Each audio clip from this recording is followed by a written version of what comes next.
Donald Trump and Benjamin Netanyahu have been allies, but also, intriguingly, mirror one another.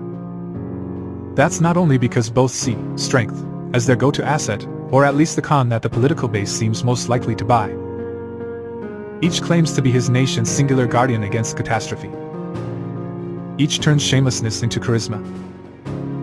Each grew up coddled but plays up resentments for elites.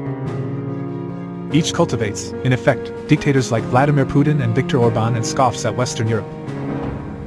Each will tolerate only loyalists, and has a string of former appointees, especially high-ranking security professionals, who look back on their service in disgust.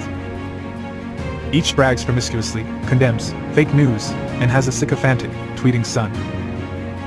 Now Trump, already running for president, is under indictment, a half year after Netanyahu, already on trial, was re-elected prime minister.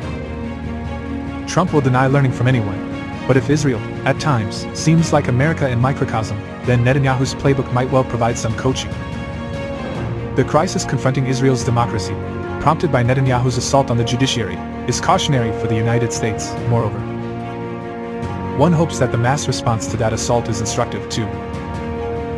I hasten to add the obvious, that comparing Israel with the United States takes imagination. Israel is 4/5 the size of Massachusetts, with a population something less than Greater Chicago's, and that's before we get to history, religion, resources and culture. But Israeli and American politicians often seem caught up in the same game. Israel, like America, suffers tensions between people on the peripheries of cities and those on the urban coast, between the less well-educated, who are often religiously dogmatic, and those more cosmopolitan and scientifically inclined, between those leaning to the right and those to the left. A broad middle also exists, with people who may be religiously sentimental, or reasonably tolerant, or just can't be bothered. Over 40% of Israelis are secular, about 30% of Americans.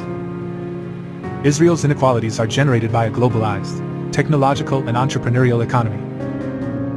When Israelis say elites, they mean